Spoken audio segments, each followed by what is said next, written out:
Hola. Welcome. What's up, guys? Sorry about that. I was fixing the audio issues that I had earlier, but I realized I saved it to the wrong profile, the second channel profile. So I had to take screenshots and update the audio settings. What's up, guys? So I just wanted to do a little. There's a new Nancy Grace episode. Today was a long, long day. I'm ready to check out. I'm ready to check out. But we're gonna check out what Nancy had to say because I've been curious to hear her thoughts on the toxicology, what she had to say, and what kind of guests she brought on to talk about the substances, quote unquote. So let me check this clip out first from News Nation.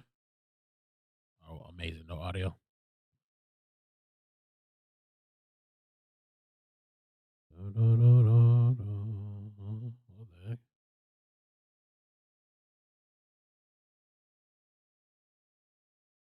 Oh, it's muted. There we go. Again, got me.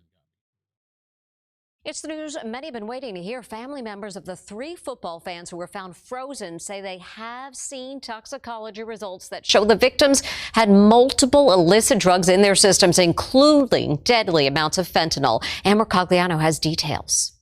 The 3 fans mysteriously found dead after a Kansas City Chiefs watch party all had fentanyl, cocaine, and marijuana in their systems, according to a new report. News Nation national correspondent Alex Capriello spoke to family members who say they have been told details from the preliminary toxicology reports. What are they saying about the amount of fentanyl? Based on my sources from within inside the family, they tell me that the concentration levels of the fentanyl was well beyond the lethal limit. There has been widespread speculation that the deaths were due to drugs. As the weeks have progressed, as I've spoken to more family members, I think it became increasingly clear or increasingly likely to them that drugs probably did play a part in this. It still does not take away from their pain at all. But I think the big question is whether or not this leads to any sort of criminal prosecution. The 3 friends were found in the snow-covered backyard of their friend's house, but it's not clear if the cold weather contributed to their deaths. Police say the autopsies had to be delayed for their bodies to thaw. Forensic pathologist Dr. Priya Banerjee says recreational drugs secretly laced with dangerous fentanyl are flooding America's streets. And that's why we're seeing so many fentanyl overdoses. People have no idea what they're getting, and that's where the danger lies. The watch party took place at the home of Jordan Willis, a research scientist. He has reportedly checked into rehab. His lawyer says he has no idea how his friends died. Police have said they don't suspect foul play and that this is not a homicide. I have a pretty crazy story to share too. I'm just waiting for YouTube to approve the video. They're just pretending it doesn't exist and not looking at it and reviewing it. So hopefully they review it by this week sometime so I can premiere it and drop it. Crazy story about substances as well being laced. Hopefully we didn't lose the timer. Did we lose the timer? What the heck? I might have to wake up early and set up the timer for tomorrow morning. Okay, I think it works, right? Good. I think it works. I feel like sometimes the audio is low, sometimes it's high.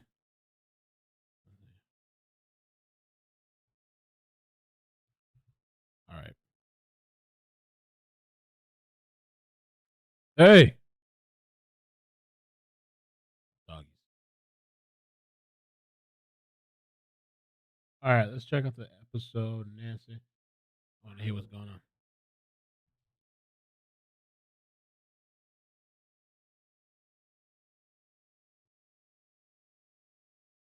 No. What's going on?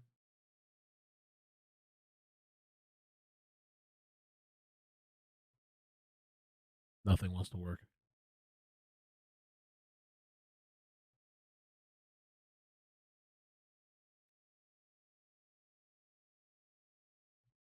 Give me a second. I don't know why it's might have to use another browser. Elizabeth, what's up? Thank you for the 20. Moms, we all wish there were 2 more of us just to get through the day. Kansas City. And with Purdue Global. Crime Stories with Nancy Grace.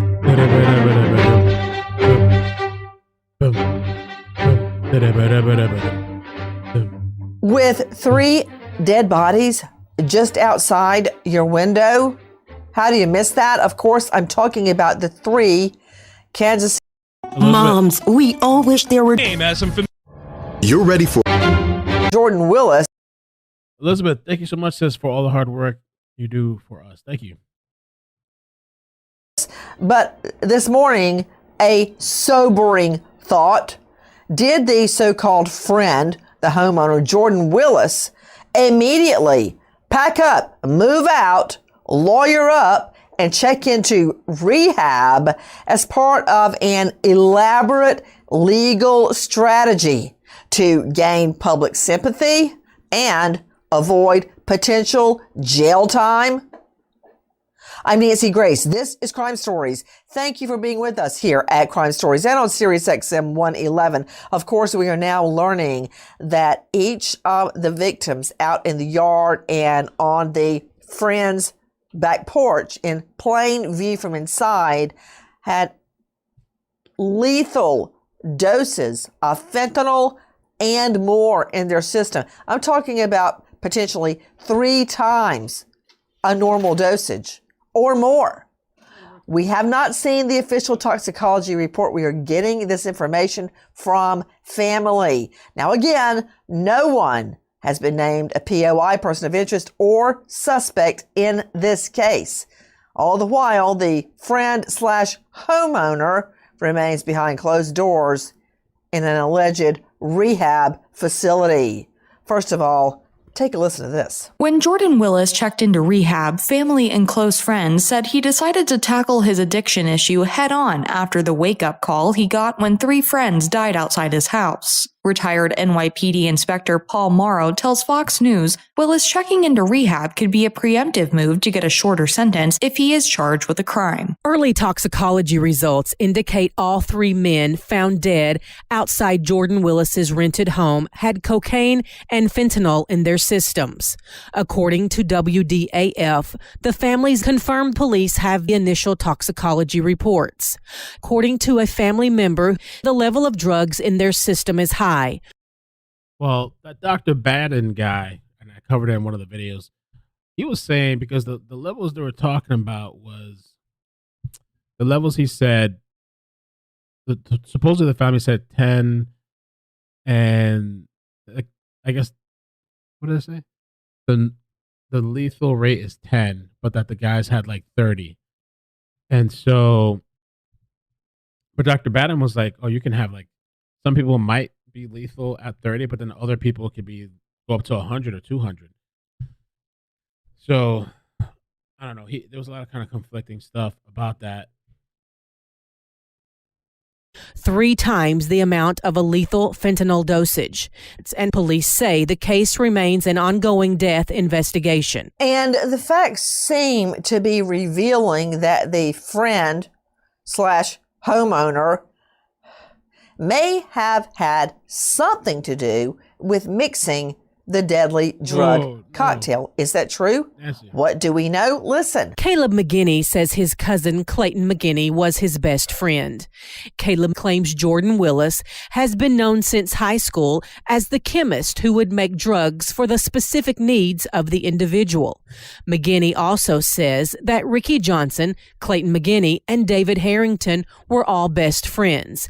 They all knew Jordan Willis from high school, but from a close-knit, quote, friendship standpoint, Jordan Willis was kind of off to the side. The mysterious 5th man in the group on the night of the football watch party, Alex Lee, is a good man, according to Caleb. Asked if Lee might have brought drugs to the get-together, Caleb McGinney tells news media's hell no. McGinney also says he's not happy Jordan Willis used his cousin, his best friend, as a guinea pig. I don't know. That's pretty wild. The whole guinea pig thing. I gotta figure out this audio thing. I don't know what's going on with it. You guys hear me? Testing. Oh, there we go. Wow, I don't know if that's too high. Okay. I gotta figure this out. I thought I fixed it. I think it's a little better now. As a guinea pig, then effed up and made a mistake. Let me go straight out. We got an all-star panel with us right now, but let me go first to Grace Smith out of Kansas City, KCTV5 investigative reporter. Grace, thank you for being with us. First of all, Is it true that the friend, and for those of you that can't see me, I'm definitely using air quotes with friends like these, who needs enemies, the so-called friend slash homeowner, Jordan Willis, is it true he's checked into rehab? And if so, do you know where? So according to family members, they have told me that he has checked into rehab. I do not know where. I've reached out to his attorney, and he told me that he is not commenting further on anything until those full toxicology reports are in hand. Is that the same lawyer that won't reveal what has happened to the friend slash homeowner's cell phone? Won't tell you what was on it, won't give it to you, don't know if it's been handed over to police. Is that him? Same lawyer? Yes, he says he is not commenting on anything until those reports are out. Okay, so much to figure out, but first of all, we know for sure, according to family members of the victims, that the homeowner has gone to rehab. Well, it wouldn't be the first time that a celebrity or an individual.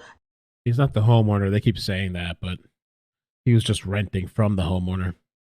Gets in hot water and thinks rehab is the answer. Does the name Mel Gibson ring a bell? Listen. Mel Gibson was arrested for driving under the influence the first time in 1984. Years later, Gibson was once again arrested for drunk driving. He was caught speeding in Malibu in 2006 by Los Angeles County Sheriff's Department. According to the police report and arresting officer, Gibson lashed out at the police in a tirade, making anti-Semitic remarks against Jewish people, which became known to millions of people worldwide, with his remarks ultimately harming his career. After his DUI in 2006, Gibson entered a treatment center for his drug and alcohol addiction, and after a few more alcohol-related embarrassments, got sober after attending his last rehab in 2010. Dale Carson joining me, high-profile lawyer out of Jacksonville, also former FBI and author of Arrest Proof Yourself at DaleCarsonLaw.com. Dale Carson, before I play Mel Gibson calling a lady cop sugar tits, before I play that, can you explain to me the legal strategy of packing up all your belongings, moving out of the house, lawyering up, and shaking into rehab? And some people have said and kind of speculated that that is a strategy to, like, you know, whatever, go to rehab. Kind of like Murdoch did a little rehab, supposedly. It's so easy to get people to talk about stuff they should not talk to police about. So if you can encounter that individual somewhere, even if he's in rehab, remember, that's not protected speech in rehab. And so the result is that if he runs his mouth and he indicates that he was the supplier in Florida, you'd be subject to the death penalty. And that's recent in Florida, but they take it real seriously here. So any providing of narcotics or drugs to someone that results in a death, you're on the hook for not just a life felony, but for execution. Guys, it's PR strategy. That's what it is. Now, as many people have pointed out, maybe this is just a scenario where a bunch of guys get together to watch a game, they do drugs, and unbeknownst to them, their drugs are cut with a lethal dose of fentanyl. Maybe the friend slash homeowner is just lucky to be alive. But how is it that he's alive and they're all dead? Again, back to entering rehab when you are in legal hot water. And not just Mel Gibson, Charlie Sheen makes a rush to rehab. Listen. Charlie Sheen was infamously fired from the CBS sitcom 2.5 Men, in which he played the leading character for the first 8 seasons back in 2011, after he began displaying erratic behavior. Now, at that time, Charlie had been dealing with drug and alcohol addiction for years. He'd previously entered rehab after experiencing a near-fatal overdose in '98, and he'd faced allegations of physical and verbal abuse from multiple women, including his now ex-wife, Denise Richards, who claimed he threatened to kill her and their daughters, Sammy and Lola. The actor also denied that he had any addiction to drugs or alcohol, and separately criticized Alcoholics Anonymous during an interview with USA Today, saying that it was for people that aren't special. Sheen eventually did get sober and now claims 6 years of sobriety. Okay, and of course, we can't ignore Alex Murdaugh, convicted of double murder. when he's looking at the claims about the bodies of his wife and son found in a location where he just was, according to his cell phone, his answer to enter rehab. Listen. 3 months after the murder of his wife and son, and just days after he is shot in the head during a staged roadside assassination, Alex Murdaugh announces he is going into rehab to treat a 20-year addiction to opioids. In the hours leading up to his rehab announcement, Murdaugh is fired by his law firm, accused of stealing thousands of dollars from clients' accounts. Alex Murdaugh issued a statement that says, in part, the murders of my wife and son. Wait, is she saying Murdaugh too? Hold on, the other reporter?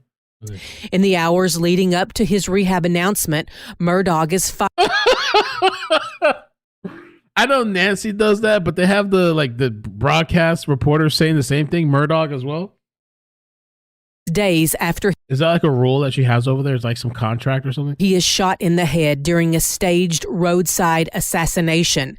Alex Murdaugh announces he is going into rehab to treat a 20-year addiction to opioids.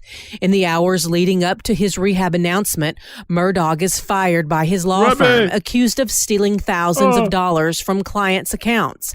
Alex Murdaugh issued a statement that says, in part, the murders of my wife and son have caused an incredibly difficult time in my life. I have made a lot of decisions that I truly regret. I am resigning from my law firm and entering rehab after a long battle that has been exasperated by these murders. I am immensely sorry to everyone I've hurt, including my family, friends, and colleagues. I ask for prayers as I rehabilitate myself and my relationships. Okay, well, the rehab stunt may work in California. It did not work in South Carolina. Murdaugh goes down for double murder. Murdaugh. Fresh from Florida lists ready to help solve action starts here. The game starts in hot.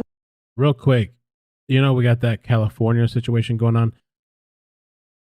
And we were talking a little bit earlier in the live stream how somebody supposedly had jumped into the river. There's this guy. I was just scrolling. I'm like, there's this guy.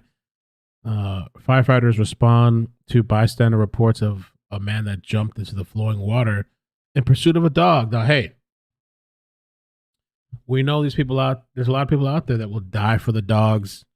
We saw two instances where a lady jumped on the hood of a car and was just going all over the place. So this guy, I wonder if they found the dog. Started to go for me. Coordinate with Fire Corps once they get them up in the copter where they want to put them at. Man, wow.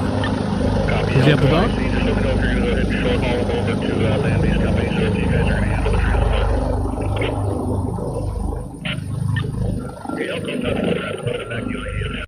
Yeah, some people are very they will put their lives on the line for their dogs, Water, get in trouble, and immediately rush to rehab. Oh, it's pretty much, a common play, in a defense handbook. To me, it's defense lawyer 101 ploy. And, you have to understand, a lot of times the defense has to have time, just like investigators have to have time to find out what's going on and formulate a defensive plan for their client. And I think that's exactly what's going on here.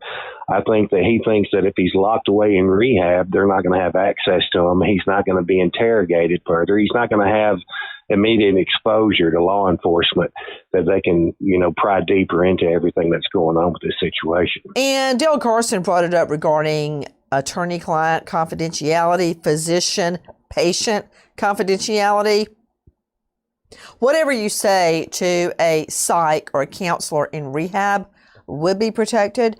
But if you're saying it in a group or you say it to your roommate or your bunkie, that is not protected under the Constitution. Joining me now, renowned medical examiner, toxicologist, pathologist, and opioid treatment expert. He is literally the one who wrote the book, the author of American Narcan, naloxone and heroin fentanyl-associated mortality. And that's what we've got here, according to what we think will soon be revealed in the toxicology reports in the autopsies of these 3 dead friends. Dr. William Maroney joining us. Dr. Maroney, could you analyze for us, and please dummy down for me, I'm just a JD, you're the MD, what you think of the levels that are circulating within these 3 deceased victims' bodies? I mean, fentanyl doesn't come laced with cocaine, and vice versa. What happened in your mind, Doctor? She said it doesn't come. It does actually all the time. You see? Of the levels that are circulating within these 3 deceased victims' bodies. I mean, fentanyl doesn't come laced with cocaine. Huh? And vice versa. It what does. Happened in your mind, Dr. Maroney? Well, we have an enormous drug problem all over large cities, rural areas, urban centers, and fentanyl, as I indicated in my book in 2017 and 18, is huge. People, governments, universities focused on prescription medicines, and that was like going bull hunting and shooting rabbits. Everybody has been off target. Fentanyl has creeped into fake pills. Okay, first of all, what do you mean by a fake pill? If a drug dealer has people that are afraid of his powders, he says, hey, I got some Percocets. Hey, I got some OxyContin 30s. Those aren't available anymore. They're fake. They're made in somebody's garage. They've got a pill press. They mix this stuff up in bowls just like brownies, and they wear masks, and they put the powder in the press, and they make fake pills that kind of look like pills that you'd get. But real pharmacists and real doctors know the difference. And they're putting fentanyl in fake pills. And somebody say, hey, have a Vicodin. Hey, but the Vicodin is not available. So they're making fake pills. So you have 2 choices. How did they get cocaine and fentanyl? The first choice is they took them separately with fake pills and cocaine. The second choice is they did cocaine knowing that they'd say, hey, we had some beer, celebrate, got a little cocaine. And then there was fentanyl in the cocaine because that's what drug dealers are saying. This is special stuff, man. It's really going to help you out here. Yeah. But the truth is, and we have an example, in Kalamazoo, Michigan, there were 18 overdoses in one weekend, 10 deaths, and everybody died of fentanyl, but they went out looking to buy cocaine. And this is a nation. Yeah, there's a crazy story that I have that I'm trying to get it through the algorithm. It's such a pain. So one of these days I want to drop it. Remy says, you think they got the drugs from someone else, not Jordan? I think anything's possible. I don't know if Jordan was the plug or not, or if he was just a friend that bought stuff from somebody. I don't know that people are saying that he supplied it. The cousin, Clayton's cousin, said that he's the supplier, the creator and the supplier. That's what the cousin alleges. I don't know that he is or not. I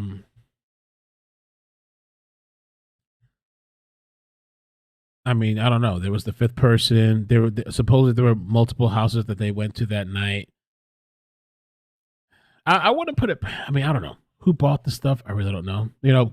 This guy Jordan supposedly had bought tickets for the next weekend, I think, for the tickets or whatever it was, for whatever game, for all of them. I really think like the plausible theory is that this guy, when the cops came, I think this guy was high out of his mind, probably for 2 days, sleeping or whatever, on the same stuff that these guys were on.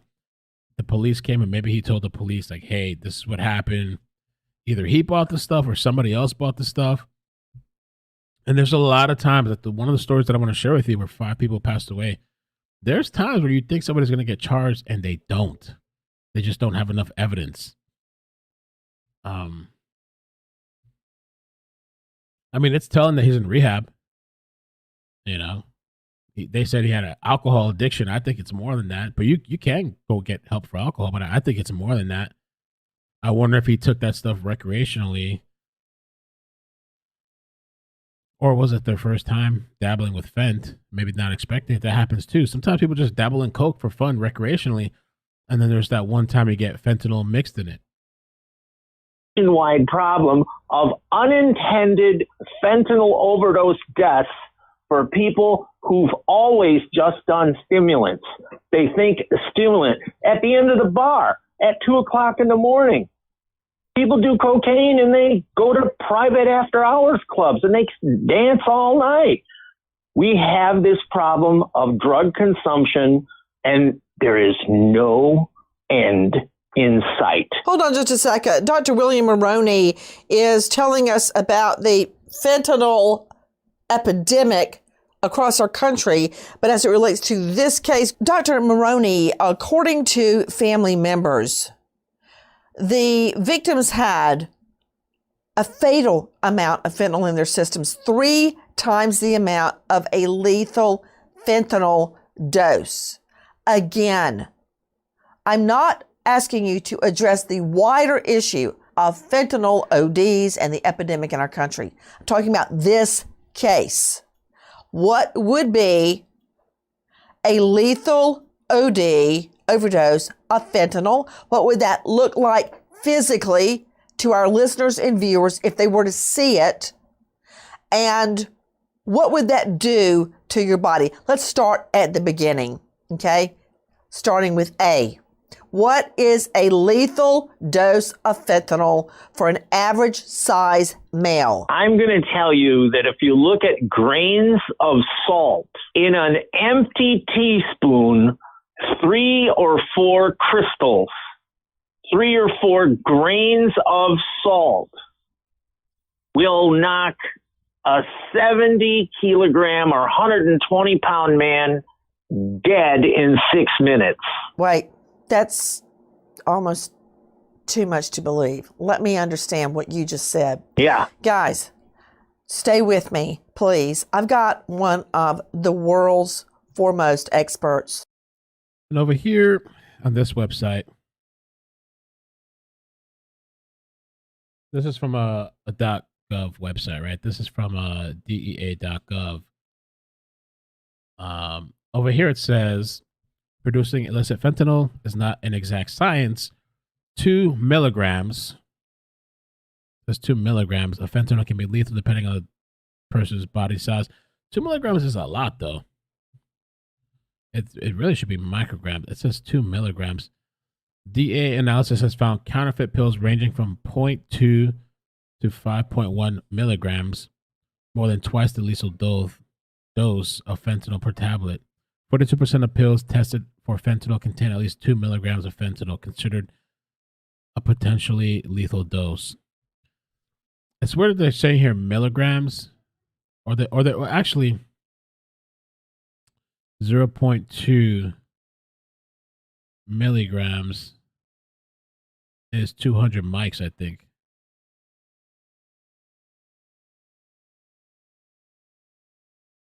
So that's actually what Dr. Baden was saying.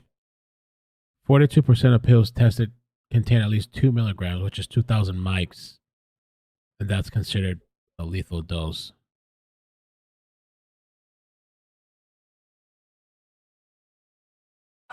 When they were saying the 10, I think they're talking about 10 micrograms and 30 micrograms being the lethal dose. 0.2 to 5.1. 5 milligrams. Wow.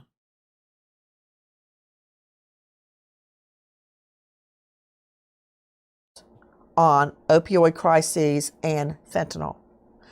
Dr. William Maroney, I understand that you just said 3 specks, 3 crystals, like 3 salt crystals, would knock a grown man flat. In 6 minutes, dead. Why do we even make fentanyl? Why? Yeah, they're saying there's multiple different websites. It says 2 milligrams of fentanyl equals 10 to 15 grains. 2 milligrams is way, like crazy amount for anybody to take. Why is there even fentanyl? Why is it here? If it only takes 3 salt crystals worth to kill a grown man, why does it even exist? Because in the drug pipeline, the changeover for profits eliminated heroin because fentanyl is so much more profitable. Fentanyl is cheaper to make than heroin. Is that what you're saying? 1,000 times cheaper. Yeah. Why? Why is fentanyl so cheap to make? And are pharmaceutical companies still making it? Well, they make it for patches for hospice patients. But the reason why heroin has to be grown in a third world country, heroin has to be cultivated. You mean poppies? Yes. Then it's sent to France or Mexico and it's processed. This is labor. This is transportation. As opposed to, like on Breaking Bad, out in the desert in a mobile home, you can cook up fentanyl? It's done. We don't make it in America. They make it cheaper somewhere else, and then it comes across the border. You're making me realize how easily these guys could have OD'd. Now, a lot has been made of the way they were positioned, where they were in the backyard. Yeah. As a matter of fact, take a listen to what we've learned from one of the victim's brothers. Take a listen to Our Cut 28, Dave Mack, Crime Online. The mystery surrounding the deaths of 3 men who died outside in the cold while a 4th friend slept for 2 days in the house just took another odd turn. The brother of one of the deceased men, Ricky Johnson, says the way the men were found has him wondering what happened. One body was discovered on the back porch by police, while the 2... That's a good way to put it. CB3 says tiny amount. 1 milligram is 1,000th of 1 gram. Yeah, it just takes it very, very little. 2 other deceased men were found in the backyard. According to Jonathan Price, David Harrington was found on a lawn chair on the back porch, rather than all 3 men laying flat. Paints a picture they didn't have from the beginning. You know, renowned psychologist joining me from Manhattan, Karen Stark, TV radio trauma expert and consultant at KarenStark.com. That's Karen with a C, in case you're trying to get in touch with her. Karen, I learned this really the hard way in court. I managed to save the case, but every detail matters. At first, we heard that one victim was lying prone on the back porch and the other 2 were out in a garden in the backyard. Now, the brother of one of the victims has pointed out that the back porch victim was sitting in a lounge chair. Yeah. Now, does it make a difference? I don't know. But I do know this, Karen Stark. Every single detail is important. Because there were reports the 3 had been dragged to the backyard and to the back porch. But who would drag a 200-plus pound man and then prop him up in a lounge chair? I mean, every fact matters, Karen Stark. And right now, these families are grappling with the facts. Is this a case of 4, possibly 5 guys celebrating, partying, drinking, doing some cocaine that's laced with fentanyl? Can Maroney explain? Can cocaine laced with fentanyl have that much fentanyl that it kills you? Was it the reverse? But about the details, Karen, why are they so important when we're grappling? And I mean, according to multiple references, which they're all referencing the DEA, they're saying 2 milligrams on the tip of a pencil can be enough to kill. So they're saying 2 milligrams.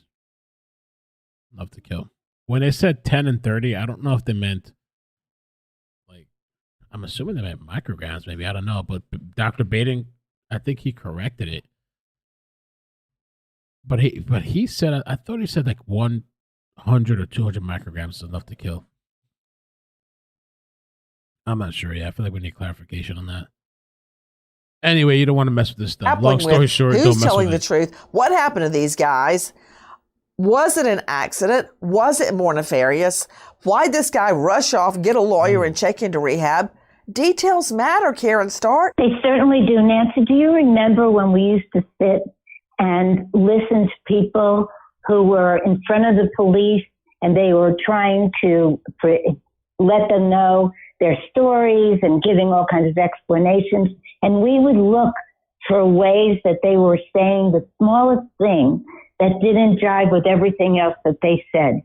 When people are even talking to therapists like me, you really want to know, every single specific fact so you can help them figure out their lives, make sense of things that have happened to them. And in this case, it's just such a strange story. We all have to be detectives trying to put together, how could this possibly have happened? Now there's fentanyl in the cocaine. We know that many people have died from that. That makes a huge difference. So yes, the details really do matter.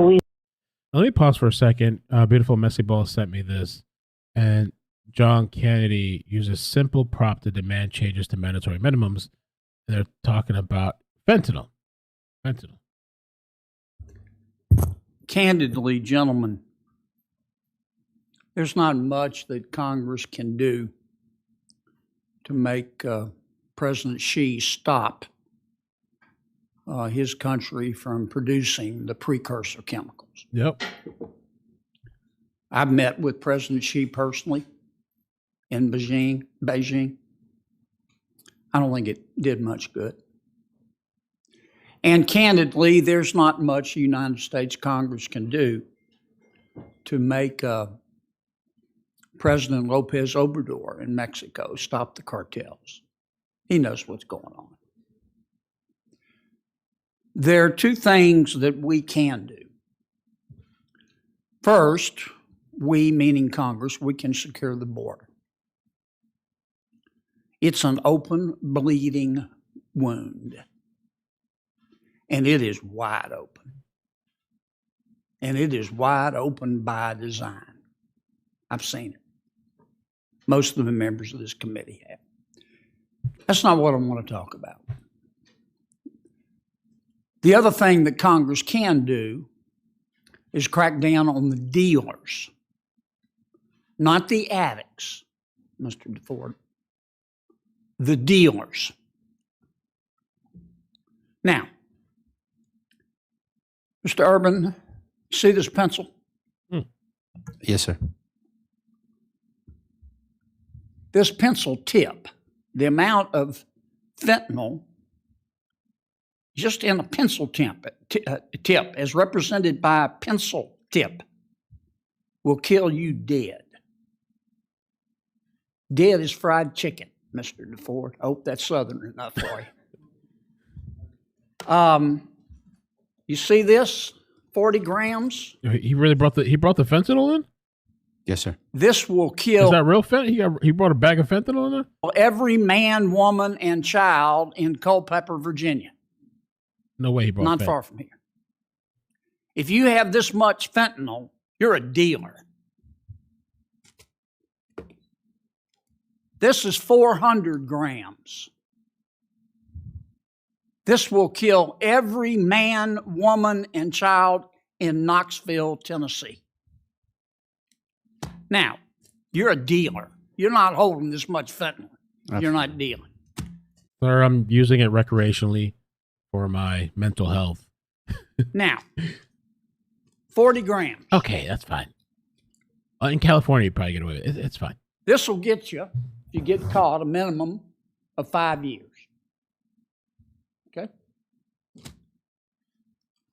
400 grams. That's just say you don't make heroin.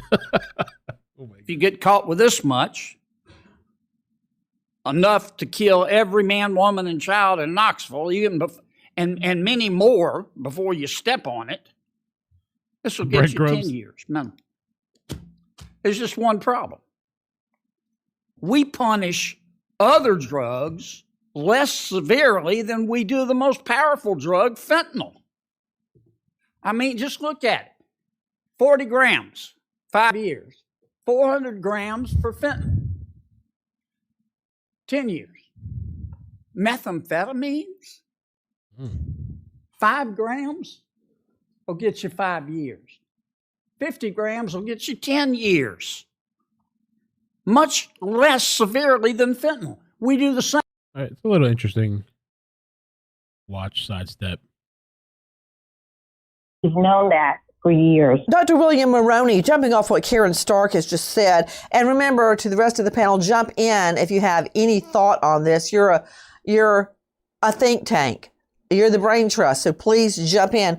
Dr. Maroney, would it be fentanyl mixed in with cocaine or cocaine mixed in with fentanyl, and do they look the same? You can't tell the difference as far as the size of the powder or the color, but it would always be fentanyl mixed in the cocaine, because cocaine by itself is not fatal. The majority of it being cocaine, it's the vehicle now. It's what's used to deliver it. And putting cocaine in fentanyl would mean that the volume of fentanyl would have to be like cut. Nobody's going to do that. They sneak this stuff in and tell you it's really good cocaine. There's no drug dealer that's going to say, I've got some really good fentanyl for you, because everybody's scared. Oh, that's cool. We'll check out Jelly Roll. I'll play a few more minutes of the podcast, but we'll check out Jelly Roll. Jelly Roll makes an emotional plea to Congress to fight fentanyl overdoses. All right, cool. We'll check it out. Hopeless of it. Nobody would really. Doc, aren't you saying that even if you tasted it could kill you, which is the traditional way of testing cocaine? Yes. But cocaine is being snorted. And that these people, I would bet that they're not regular opiate users. What, Karen Stark? I'm pretty sure that you could shoot up cocaine. You don't just snort it. And crack is also cocaine, and that's lit up. So how would it appear, Dr. William Maroney? It's going to look like powder sugar, and it's in small plastic square packets that fold over, and people will put it in spoons and put it in their nose. People that want to get high with cocaine, we've been injecting cocaine for decades, but traditionally, good old boys, football fans, big tough guys, they snort this stuff while they're drinking. It would be interesting to see what's the blood alcohol level with this, because then it'll tell you that it's a casual timeline, a chronological drug delivery that begins with alcohol, goes to cocaine, and surprisingly, there's fentanyl in the cocaine. But we've seen this all across America. We've seen fentanyl in cocaine for almost a decade in New York, Boston, Baltimore, Detroit, Chicago, and people are afraid of it. That's why they make fake pills. It would also be very interesting, Barry Hutchins Sr., former LE and owner of Barry & Associates Investigative Services. It would also be interesting to find out if cops went into the home and processed it with drug dogs, a canine that could actually smell, hey, were there lines of Coke on the dining room table or on the coffee table or on a plate or on any surface in that home, right? Nancy, that's correct. You know, one thing that the public needs to understand, I'm sure you understand this, being a former prosecutor, in regards to a crime scene, there's a rule that's very prevalent, and that is that something is always left at a crime scene and something is always taken away from a crime scene. Now, that could be trace evidence, it could be physical evidence. So I think certainly that a drug dog could have been used. I haven't heard that a drug dog could have been used, and I don't know what kind of search even took place at the house, because that hasn't been made public here that I know of. But certainly I think that the Kansas City Police Department and the Platte County Prosecutor's Office are looking at every angle as far as searching everything. And you touched on something earlier I think is really important as well, getting back to the defense lawyer and this subject moving out of the house as the homeowner right away. My personal belief is that that's done deliberately so that they can come back later and say that if something is recovered in the house after the fact, from like this date forward, that they can they're after the fact of this guy moving out, and they can, that can be argued to a jury to where they could say, they only need one person to not believe the prosecution's story, as to what happened. And so I think that they're deliberately putting things in place here that could stumble a jury, later on in anticipation of prosecution of this case. And moving out. Okay, let's take a look at Jelly Roll. people are talking about this guy Jelly Roll. I've seen him, but I don't even know who he is. He's an American rapper and singer. Okay. Jason Bradley DeFord, known professionally as Jelly Roll. American rapper, singer, and songwriter out of Nashville, Tennessee. Okay.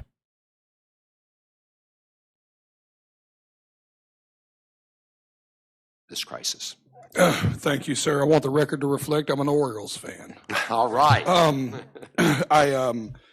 I think Trinity's story is the main story that we can reference right now about the misunderstanding about drugs in America and about what fentanyl is doing, is that the drug addict is shifting, right? Is that it's not always the drug addicts now. Sometimes it's just the young lady who took a pill the night before Christmas to maybe get sleep, maybe get the anxiety of Christmas off. I don't know Trinity's story, but I'm sure within my spirit, she didn't take that pill to lose her life. And I think that this, excuse my language, but I speak very bluntly, the days of doing cocaine in the bathroom with a stranger are long behind us. So true. I think it's dope that he's coming out here and speaking out about the fentanyl crisis. That's cool. My wife and I don't even trust Tylenols that have been opened now. That's how scary of a place we live in. And I think that the biggest misconception about this is that if it hasn't already ended up in your home and you're listening to this thinking it never will, you are wrong. It is on its way to your living room. And I suggest that we stand up and do more as fast as we possibly can. Thank you for that important message to everybody. Thank you, Mr. Chairman. How Senator Daines of Montana is recognized. Chairman, thank you. Just on behalf of a bunch of folks in Montana. Let me see something. I looked up a clip that was like 6 minutes long. Of addiction. More than 50,000 Fentanyl.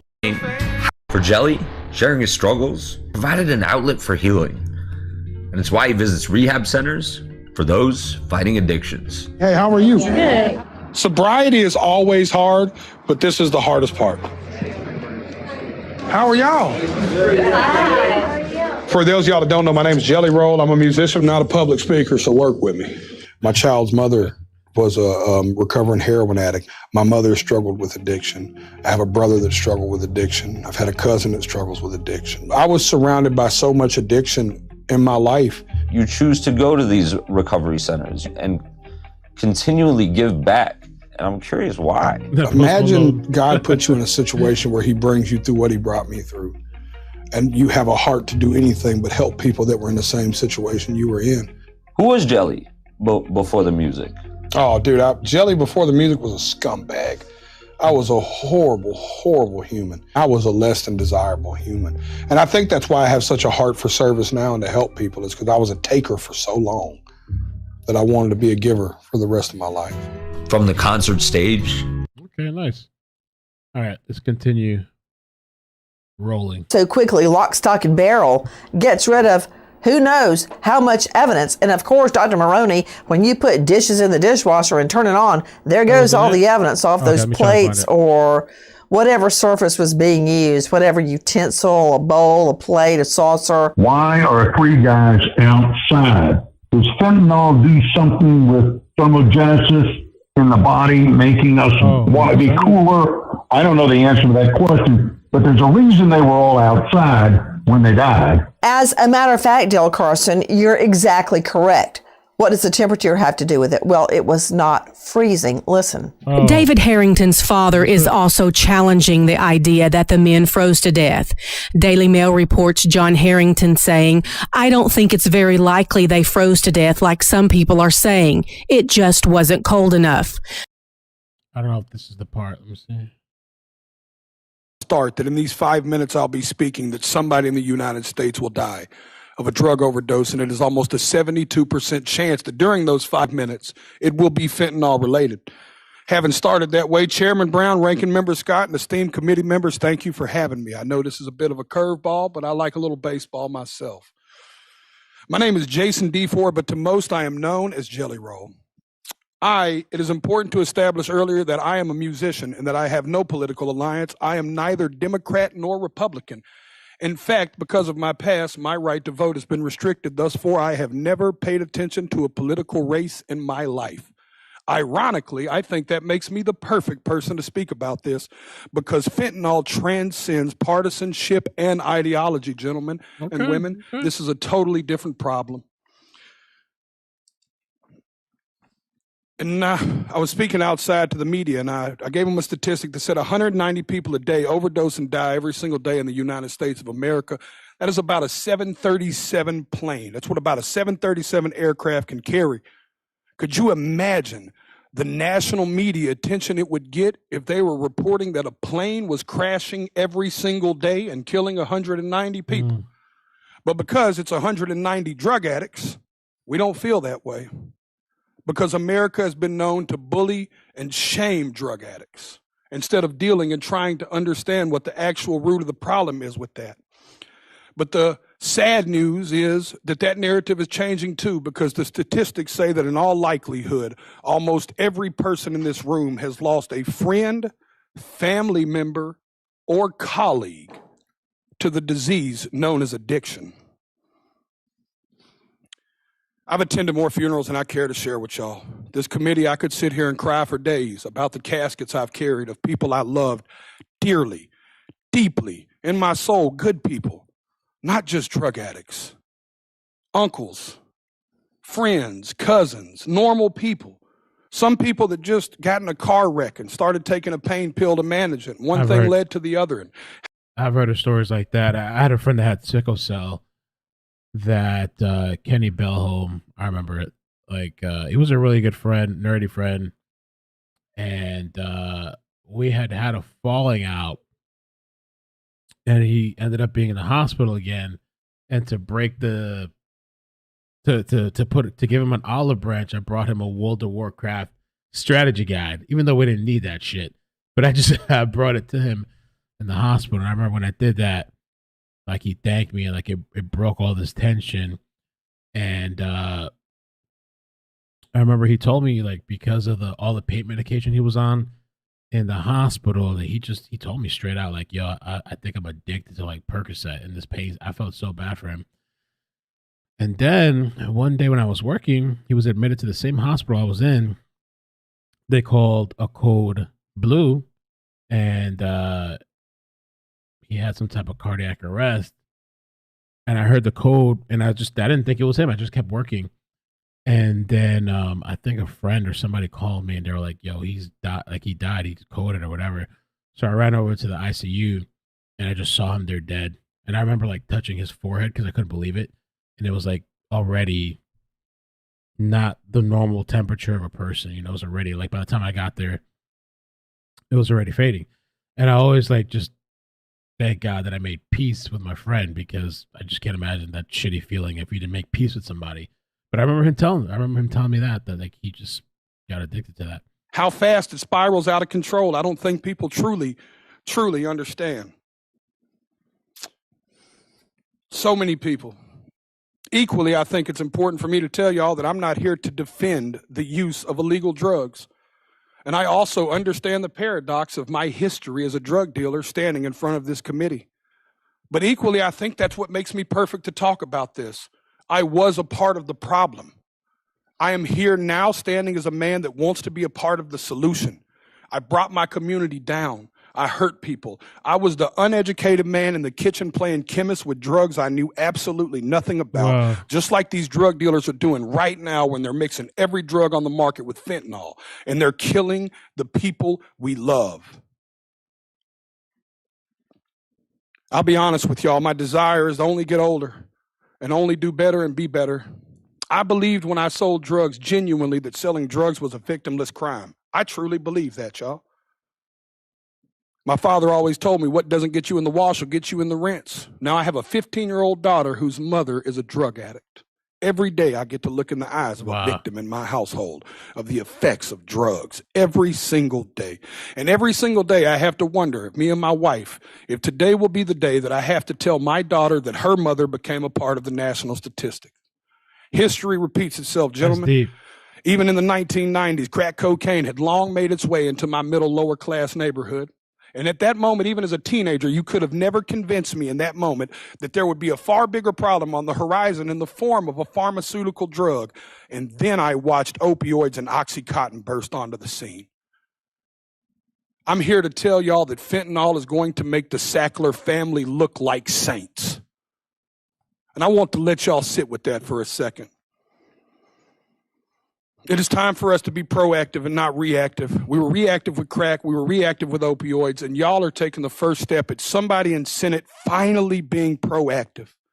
I truly believe in my heart that this bill will stop the supply and can help stop the supply of fentanyl. But in part of being proactive, gentlemen and women and ladies, I have to be frank and tell y'all that if we don't talk to the other side of Capitol Hill and stop the demand, we are going to spin our tires in the mud. Y'all are taking the first step, but I encourage you to take it outside of this room and you take it to your colleagues and your constituents and you give them the most that you can. I know I've got a few seconds here, and Senator Brown said I may or may not go over. All I want to say is that I not only encourage y'all to do this, I encourage y'all to take it a step further. At every concert I perform, I witness the heartbreaking impact of fentanyl. I see fans grappling with this tragedy in the form of music that they seek solace in music and hope that their experiences won't befall others. They crave reassurance. These are the people I'm here to speak for, y'all. These people crave reassurance that their elected officials actually care more about human life than they do about ideology and partisanship. I stand here as a regular member of society. I am a stupid songwriter, y'all, but I have firsthand witnessed this in a way most people have not. I encourage y'all to not only pass this bill, but I encourage you to bring it up where it matters, at the kitchen table. Thank you for your time. Thank you, Mr. DeFord. President Yost, welcome. Well, thank you, and good morning. That was good. That was really good. I'm glad you guys told me about that, because I thought the other clip was that. And my first time, I only heard about this guy, Jelly Roll, because of this situation, but I never actually watched the clip. So it was good to watch that. I hope these people actually try to do something and make some change, like the Congress or whatever, but, you know. The temperature for Kansas City late in the night of Sunday, January 7, was around 36 degrees, and the temp remained above freezing all day Monday, January 8. Tuesday, January 9, was the coldest day when it was 26 degrees by 2 p.m. and 20 at 10 p.m.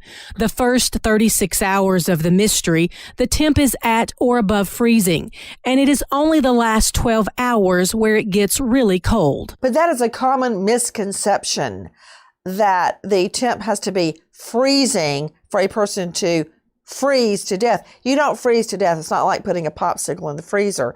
You get hypothermia and you die basically from exposure to cold temps. But what were you saying, Barry Hutchinson, following up on what Dale Carson brought up? One of the big things I think that's going to be one of the key turning points of the investigation is going to be the toxicology report, and with everything included in it. A question that I would have is, why were these guys outside in the very early morning hours when this happened? And to me, one thing stands out. They would be outside because they were out there smoking either cigarettes or marijuana, because this was a rented home, and probably on the lease it says that they're not allowed to smoke in the house.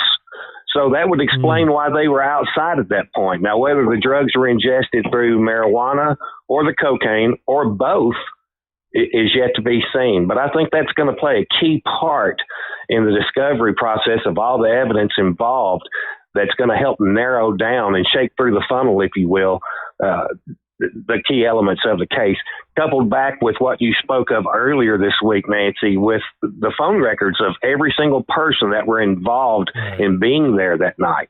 I think that's going to be a key element. And, addressing the aspect of somebody being drugged, or dragged rather, to the outside area,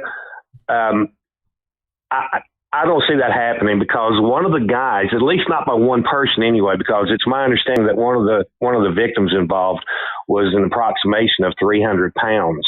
And that is a lot of weight that's not assisting you to be dragged anywhere. I mean, if you go to the police academy, you know, one of the tests you have to take in the police academy to even get into the police academy is a dummy drag. And that dummy drag is a 160-pound dummy, but it's dead weight, and it feels like it weighs 500 pounds when you grab a hold of it. So I don't think that one person could have drugged that individual, any individual that was a victim that night, outside without the help of somebody else.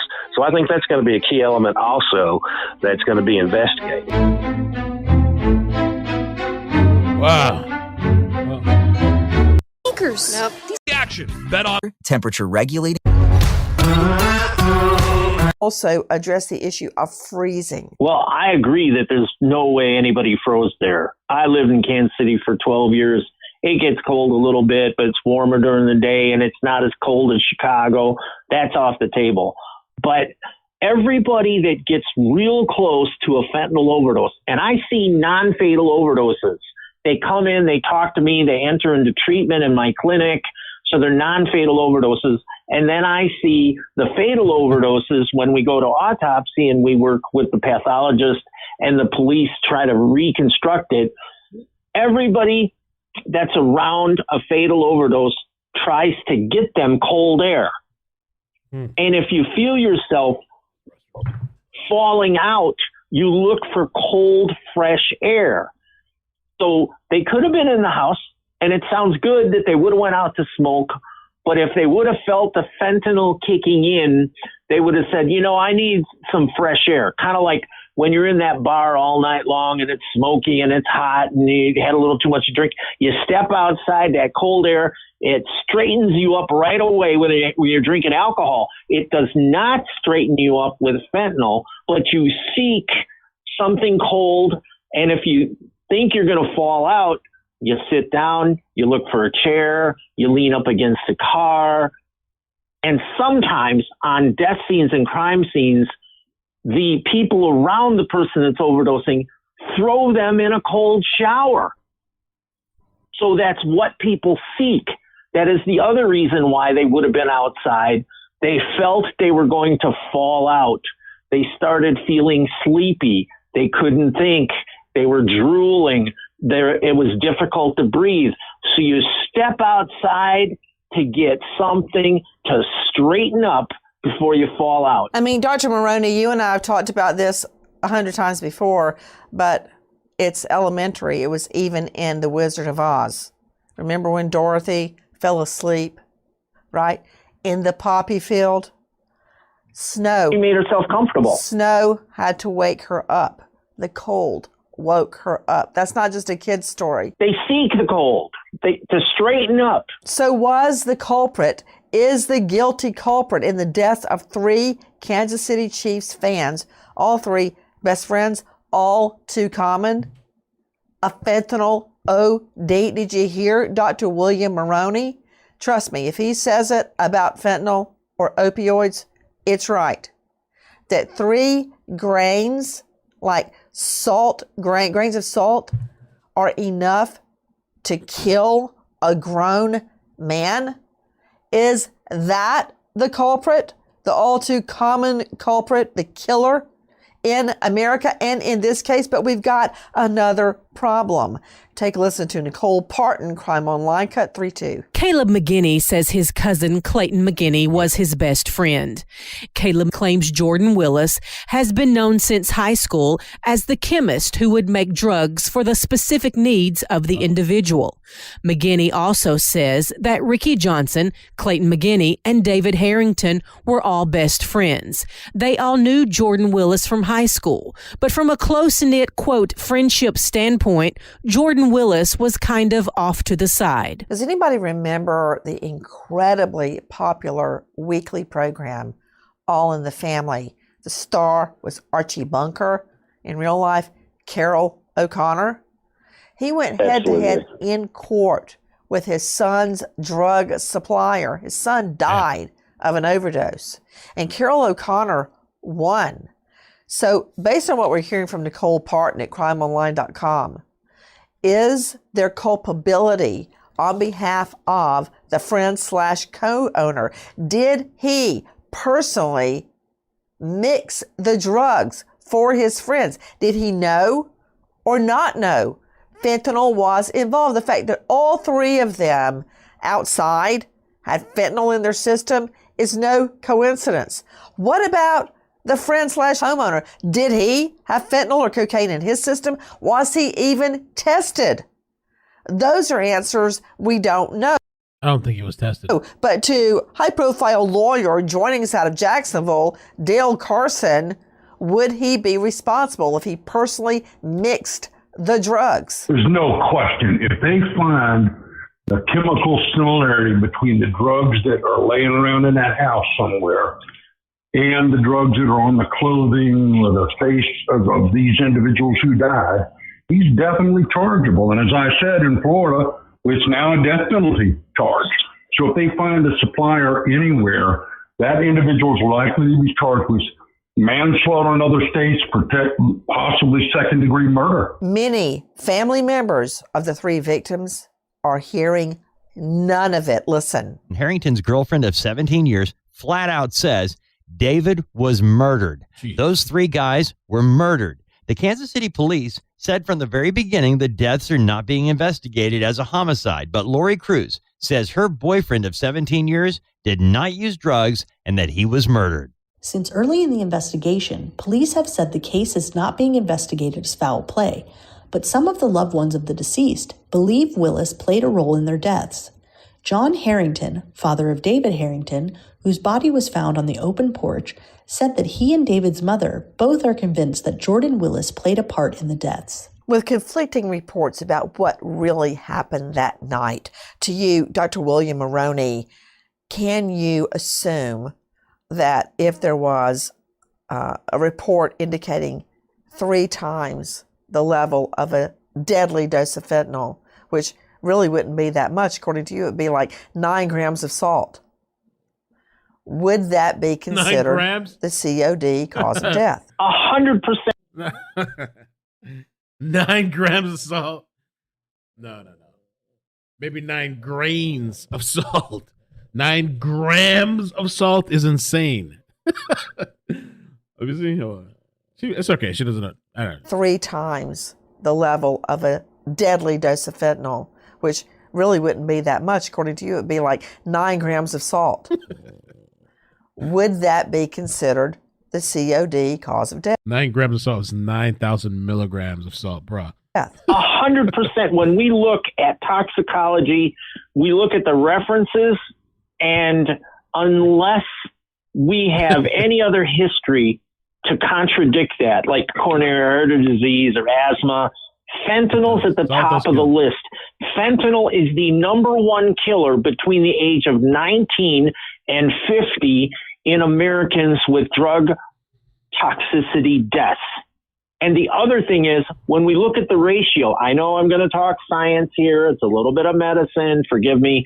When you look at the ratio of fentanyl versus norfentanyl, the first metabolite, if the fentanyl is out there in a 10-to-1 ratio, then these guys got the drug and died within minutes.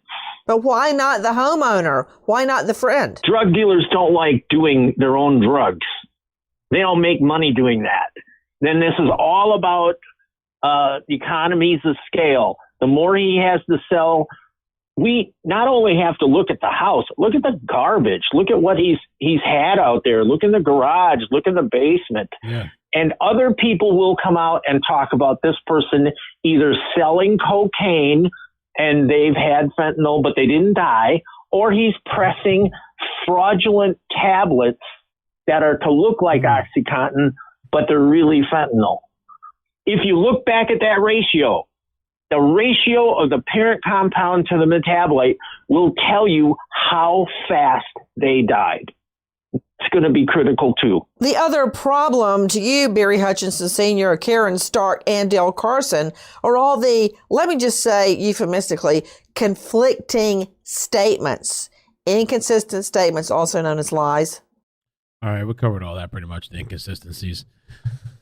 Anyway, thank you guys for joining tonight. It's been a really, really long day with the trial and the verdict, and these people not deciding the verdict yet, but they're entitled, I guess, to take how long they want to take. So there must be some people disagreeing or going back and forth for Jennifer Crumley. So we'll be back tomorrow morning. I'm going to make a decision in the morning whether I want to start it early at 9 or if I want to start it at 10. I figure at 10 because they will, 1 hour will knock out. I don't think they're going to do it in 1 hour. Coming at 10, especially with the time difference. So,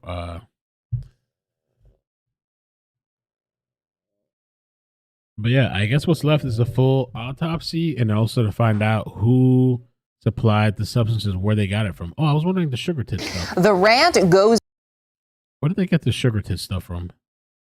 I don't know if it's on a fourth tape now, reportedly, of Mel Gibson and his ex-girlfriend, now made public. And this morning, legal experts are saying the threats heard on those tapes could land the two-time Oscar winner in jail. CBS News correspondent Ben Tracy has the latest for us this morning. Again, though, we do want to warn you, some of the language here is disturbing. It started with the rant goes on a fourth tape now, reportedly, a threat winner in jail. CBS News correspondent Ben Tracy has the latest for us this morning. Then another. Bat in the side of the head. How about that? A third. You're a using whore. And now a fourth. Nearly 20 minutes of hate-filled rants. Mel Gibson allegedly threatening his ex-girlfriend Oksana Grigorieva during phone calls she apparently recorded and Radar Online released. The latest, a demand for sex coupled with another threat. I deserve to be first until I burn the house down. But me first. Grigorieva wants custody of the couple's 8-month-old daughter. She filed a complaint with police that launched a domestic violence investigation against Gibson. In one recording, he does not deny hitting her. Hitting a woman when she's holding a child in her hand, breaking her teeth twice in the face. What kind of man is that? Oh, you're all angry now. You're gonna get to, you know what? You're gonna answer one day, boy. That same call includes what seems to be another death threat. Put you in a rose garden, you. You understand that? Because I'm capable of it. On the verbal threats alone, Mel Gibson. There's something Nancy Grace mentioned about him calling the woman sugar tits or something, but I don't see it. I thought this was a recording or something. I don't know. Anyway, I'm going to call it for tonight. I don't think there'll be any chases. Mel Gibson again. I wanted to see the sugar tits part that Nancy Grace referenced, but I couldn't find it. Oh, it's from Wentworth. My bad. Oh, I thought she said Mel Gibson. Sugar tits Wentworth. I just wanted to see. She was supposed to play it. She didn't play it. Wentworth.